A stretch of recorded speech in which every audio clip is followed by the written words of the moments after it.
Blasting is set to begin in the next phase of a huge highway improvement project. Thanks for joining us here at 5. I'm Connie Leonard. And I'm Doug Proffitt. As you see our Sky 11 drone video there over the VA hospital project. This, of course, is Waterston Expressway and US 42 Brownsboro Road. The end goal is to widen the Waterston right near Brownsboro Road and reconstruct that interchange near the site of the VA.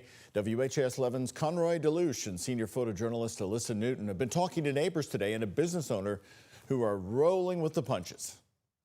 Construction at the VA hospital has been going on for a few years now, and during that time, homeowners that live nearby, drivers that pass through, and business owners have all been making adjustments. If you walk in the back of Holiday Green Cleaners, these are the dry cleaning presses. You might hear a lot of blasting, from the blast of a fan for cooling down to various steamers, some old and some new. A lot of things were done to keep up with times. Please press continue when finished. That includes offering pickup and delivery service for neighbors who can't make it through the traffic on Brownsboro Road near the Waterston. It's all connected. And now, the Kentucky Transportation Cabinet is widening the Waterston Expressway and surrounding roads near the new VA hospital. That will require blasting at certain times of the day. Changes that will continue to affect drives that already seem to feel longer than before. It can be if you go through these lights. I get on 71 and come around and just totally bypass this. You need an extra 10 to 15 minutes at least, depending. The prevailing hope is that relief comes in the fall of 2027 when the construction project is expected to finish. With senior photojournalist Alyssa Newton, Conroy DeLuche, WHAS 11 on your side. And keep in mind, another big heads up for drivers. In the meantime, there will be rolling intermittent roadblocks near the Waterston Expressway and the I-71 interchange. They may last up to 20 minutes once per day between 9 a.m. and 3 p.m. And crews will have to take extra precaution after blasting damaged homes a few years ago on the same area. Crews on the Waterston had to halt construction in October of 2022 after blasting at the VA hospital damaged homes and sent debris on the interstate. You remember also 2 years ago in 2023, officials determined that several smaller blasts happening at the very same time instead of being staggered caused that issue. Police in Jeffersonville tonight asking for your help as they're investigating a fatal hit and run. 41-year-old Samuel Carlisle was hit and killed about 3 a.m. Sunday morning off 8th Street in Jeffersonville. Police have not identified the driver or the vehicle responsible, but they do believe the car could have front-end damage. If you have any information that can help Jeffersonville detectives, call Jeffersonville Police or submit a tip anonymously. Their number is 812-218-TIPS. New tonight, a break in River Road. Construction ends after this holiday weekend. The Louisville Water Company's new residual lines project will start up again, going back into the ground on September 2nd. Our Ian Hardwick reports on the project's impact on a beloved Creekside restaurant and what you can expect driving on River Road. Waterline construction begins again on River Road starting next week, and like the big sign along Highway 42 says, the road will be closed starting September 2nd. But the road will actually only be partially closed, and all the businesses are still open. It's never going to be totally closed, even when the construction is down here. The Louisville Water Company started its rolling construction in March. Contractors put down these residual water pipes that take away solids left over by the water treatment process to a lagoon in Prospect.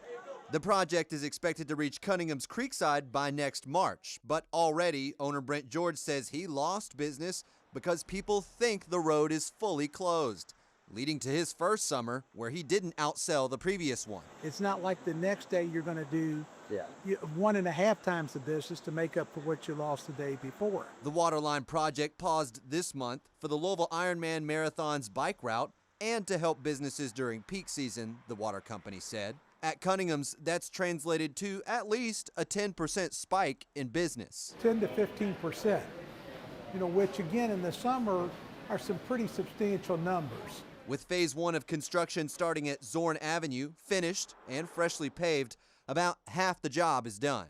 Phase 2, beginning near Lime Kiln Road and River Road, starts September 2nd. The water company continues acknowledging the inconvenience to businesses and has multiple signs encouraging people to visit them. A couple weeks after construction resumes here, they say the intersection at Lime Kiln will reopen. Meanwhile, George says Wolfpin Branch Road is the most reliable way to reach him and his competitors. After a year beset by 2 floods, he worries about the tips his employees missed out on. You know, my staff has been very adaptable and they've done a great job. And as he sees a dip in road traffic, at least you can still get there by boat. In Louisville, Ian Hardwick, WHAS11 on your side. Well, the water company says they're actually running ahead of schedule with this project. A spokesperson said today they plan on wrapping up before the Kentucky Derby in May of 2026. And a good update tonight. Homes hit hard during the April flooding of Harrods Creek can be saved. We showed you these homes back in April. Take a look at the damage as flood waters washed away part of a cliff in Prospect. The families were evacuated, and at the time, the homes were deemed unsafe to live in. But now, Louisville Emergency Management says they are not condemned after all. Jody Myman with EMA says that they found a specialized contractor who can shore up the cliff and stabilize the ground. And according to him, the homeowners haven't had to pay for a thing so far, and the total cost will likely be covered by federal grants and Louisville Metro government money.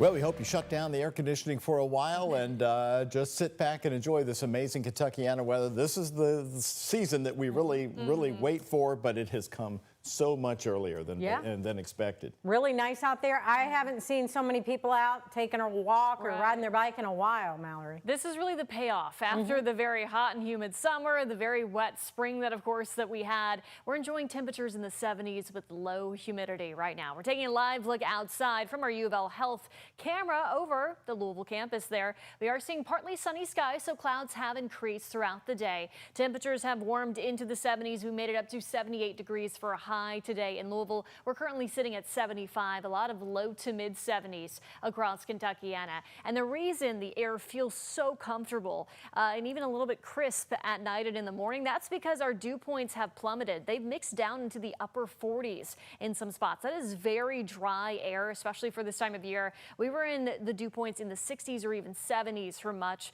of the summer. Current wind gusts, we have had breezier conditions today. Of course, that's been ushering in that drier air, cooler air as well. So expect some wind gusts up to about 20 miles per hour this evening. Those should gradually decrease overnight. Satellite and radar, all is dry, just dealing with some clouds out there. Clouds will gradually decrease tonight with overnight lows dropping into the 50s for Louisville, some upper 40s possible outside of the city. We'll take a look at that fall-like 7-day forecast. That's coming up in just a bit, guys. Thanks, Mallory. Louisville Orchestra Director Teddy Abrams is set to keep on conducting through 2028. Great to see that he is sticking around in our city. Today, the orchestra announced that Teddy Abrams has agreed to a 3-year contract extension that ensures that he'll remain as the orchestra leader, the director, through the 2027-2028 season.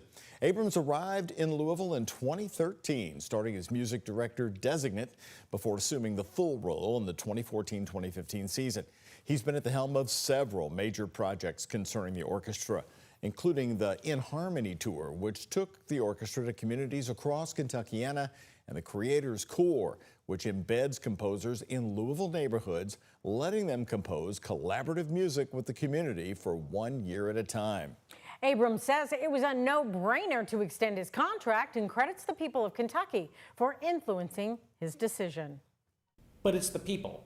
The people in Kentucky, they care about culture, they care about music, they care about each other, and they care about creativity. There's a reason that the Louisville Orchestra has the history that it's had, and that extends to now. These last 11 years have been so successful because the community has wanted that. And Abrams says the statewide In Harmony Tour will continue to meet people where they are. There are 6 more concerts in the series scheduled for this year. And by the way, we have a link to get tickets in this story. The only show sold out right now was the Cumberland Falls concert. Love Cumberland Falls. Coming up next at 5, some countries are ending delivery services to the United States. Next, what you should know before ordering internationally. And the Kentucky woman who went to jail for refusing same-sex marriage licenses, bringing the case up again. This time, she's taking her fight to the highest court in the country.